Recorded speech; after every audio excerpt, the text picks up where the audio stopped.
भाई ये current meter वाला न्यूमेरिकल है। अब इसमें होता क्या है कि डेटा दिया हुआ है। The following data were observed in on a stream during the standard current meter test. Current meter का टेस्ट कर रहे थे और इसमें कुछ डेटा निकल के आया। अब जब डेटा निकल के आया तो भाई इसमें क्या करेंगे, हम कुछ ना कुछ कैलकुलेशन करेंगे। एक्चुअली कैलकुलेट क्या करना है हम वो देखेंगे अभी। डिस्टेंस दिया हुआ है from the right bank. Right bank से डिस्टेंस ये सारे दिए हुए हैं और गैप देख लो भाई, 3-3 मीटर का गैप है। 3-3 मीटर का गैप देखो रिवर कैसे होगा। एक्चुअली आप देख लो, या ऐसे रिवर होगा और 3-3 मीटर का ऐसे करके गैप होगा राइट बैंक से। कैसे होगा? राइट बैंक से मतलब इधर से चलो, इधर से राइट टू लेफ्ट साइड, इस तरह से होगा। मतलब 3-3 मीटर का ऐसे करके गैप होगा। इसको मतलब डिवाइड किया है, इस स्ट्रीम को डिवाइड कर दिया, ठीक है। और डेप्थ भी दिया हुआ, ये जो आ रहा है इसका डेप्थ भी दिया हुआ है। छोटे छोटे स्ट्राइप का, पतले पतले स्ट्राइप का डेप्थ भी दिया हुआ है इसने। क्या दिया हुआ है? डेप्थ भी दिया हुआ है। एक तो डिस्टेंस दिया हुआ है, दूसरा हर एक स्ट्राइप का डेप्थ भी दिया हुआ है। ये सारे डेप्थ है और देखना सब मीटर में है। अच्छा डेप्थ भाई बैंक में क्या हो जाएगा? जीरो। बैंक की तरफ जीरो हो जाएगा। Distance from the right bank, भाई यहाँ से जीरो से शुरू किया, मतलब राइट तरफ से, जिस तरह मैंने फिगर में बताया। उसके बाद करना क्या है, नंबर ऑफ रेवोल्यूशन दिया हुआ है 6 मीटर डेप्थ, 0.6 मीटर डेप्थ पे। क्या दिया हुआ है? नंबर ऑफ रेवोल्यूशन दिया हुआ है। नंबर ऑफ रेवोल्यूशन दिया हुआ है और टाइम दिया हुआ है कि कितने टाइम में कितना रेवोल्यूशन हुआ, ये भी दिया हुआ है, ठीक है। अब निकालना क्या है? सबसे पहली बात हमारे पास एक रेटिंग कर्व दिया हुआ है क्वेश्चन में। The rating equation of the current meter. Current meter का रेटिंग इक्वेशन ये दिया हुआ है आपका, कितना है? 0.31 plus N, 0.31 into N plus 0.037 meter per second. जहाँ एन जो है number of revolution per second है, मतलब हमारे पास नंबर ऑफ रेवोल्यूशन दिया हुआ है और टाइम भी दिया हुआ है। क्या दिया हुआ है?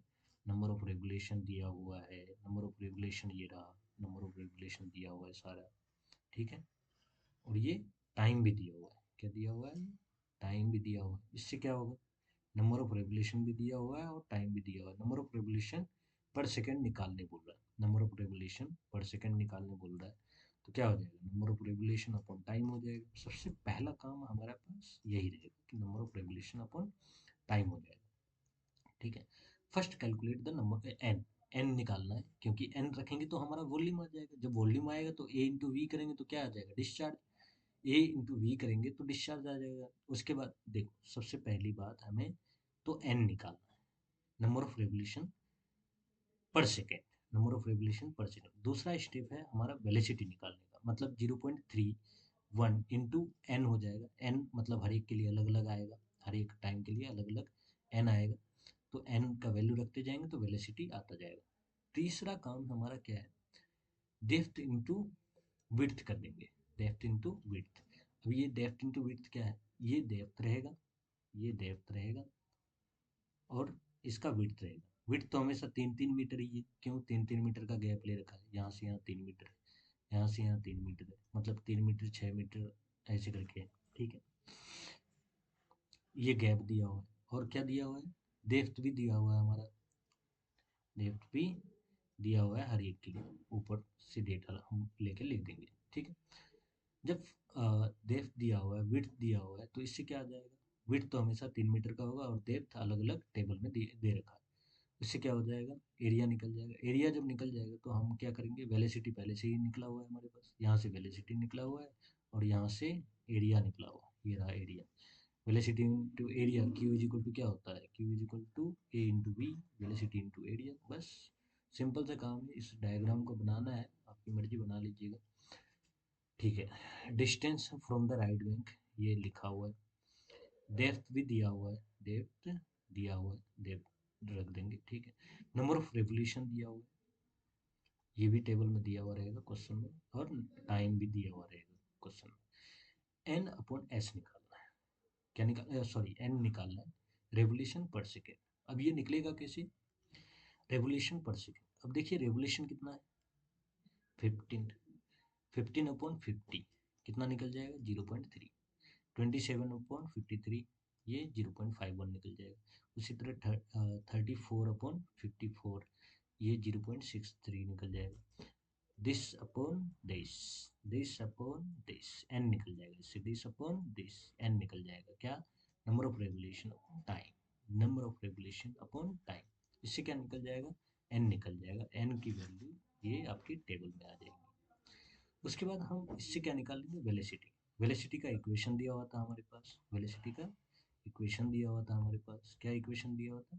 इसमें n का वैल्यू रखते जाएंगे, हर एक n का वैल्यू रखते जाएंगे और ये हमारा क्या निकलते जाएगा? वेलोसिटी निकलता जाएगा। फॉर्मूला क्या है? v is equal to 0.031 plus 0.037। इसमें हर एक के लिए n जो n आ रखा है, पहले 0.3 रखेंगे, फिर 0.51 रखेंगे, तब भी वेलोसिटी आ जाएगा। ये रहा वेलोसिटी, ये भी वेलोसिटी आ जाएगा। इसको वहाँ रखेंगे इस इक्वेशन में, n है यहाँ, तो n में रखेंगे ये, तो आपका वेलोसिटी आ जाएगा। तो सबके लिए, हर एक के लिए वेलोसिटी, ये रहा वेलोसिटी आ गया। इस इक्वेशन से वेलोसिटी आ जाएगा। विड्थ तो सबका भाई सेम है, सारे स्ट्राइप का विड्थ सेम। यहाँ देख लीजिए, सॉरी, सारे स्ट्राइप का जो विड्थ है 3-3 मीटर है। तो विड्थ सबका सेम है, डेप्थ सबका अलग अलग है। डेप्थ सबका अलग अलग है। डेप्थ कहाँ गया आपका? डेप्थ इधर दिया हो सेकंड कॉलम में। सेकंड कॉलम में डेप्थ दिया हुआ है। सेकंड कॉलम में डेप्थ दिया हुआ है। अब एरिया कैसे निकालेंगे? सेकंड कॉलम से अभी विड्थ, रुको भाई काम कर दे रहा हूँ, this width into this depth, मतलब 15 3 45, ये एरिया 3.4 इंटू 3 10.2 आ जाएगा। 5.2 इंटू 3 15.6 आ जाएगा। इसी तरह एरिया आ जाएगा। जब एरिया और वेलोसिटी दोनों आ जाएगा तो एरिया और वेलोसिटी को मल्टीप्लाई कर देंगे, उससे क्या आ जाएगा? हमारा डिस्चार्ज आ जाएगा। क्या आ जाएगा? ये रहा वेलोसिटी, ये रहा वेलोसिटी, ये रहा एरिया। वेलोसिटी इंटू एरिया करेंगे, ये आपका डिस्चार्ज निकल जाएगा। फिर से वेलोसिटी इंटू एरिया करेंगे, फिर से डिस्चार्ज आ जाएगा। फिर से वेलोसिटी इंटू एरिया करेंगे, फिर से डिस्चार्ज हो जाएगा। एक्चुअली यहाँ कुछ नहीं है, सबसे पहली बात n निकालना है, फिर इक्वेशन से v निकालना है। जब v निकल जाएगा फिर एरिया निकालना है। एरिया कैसे? विड्थ तो सबका 3 मीटर है, आपको गैप से ही भी पता चल रहा होगा टेबल में। और एरिया मतलब डेप्थ भी दिया हुआ है, डेप्थ भी दिया हुआ है, डिस्टेंस भी दिया हुआ है। डिस्टेंस मतलब 3 मीटर का गैप होगा तो 3 मीटर रख देंगे हम बस। इससे एरिया आ जाएगा, एरिया इंटू वेलोसिटी करेंगे, डिस्चार्ज आ जाएगा। तो हर एक के लिए एक डिस्चार्ज आ जाएगा हमारे पास। जब डिस्चार्ज आ जाएगा तो सबको ऐड कर देंगे भाई, सबको क्या कर देंगे? ऐड कर देंगे। निकालने क्या बोला इसने क्वेश्चन में? क्वेश्चन में plot the section and calculate the discharge of the stream using the mid section method. Mid section method से हमने डिस्चार्ज निकाल दी। बस इतना तक ही करना है, तुरंत आंसर आ जाएगा और फिर 5 नंबर मिल जाएंगे।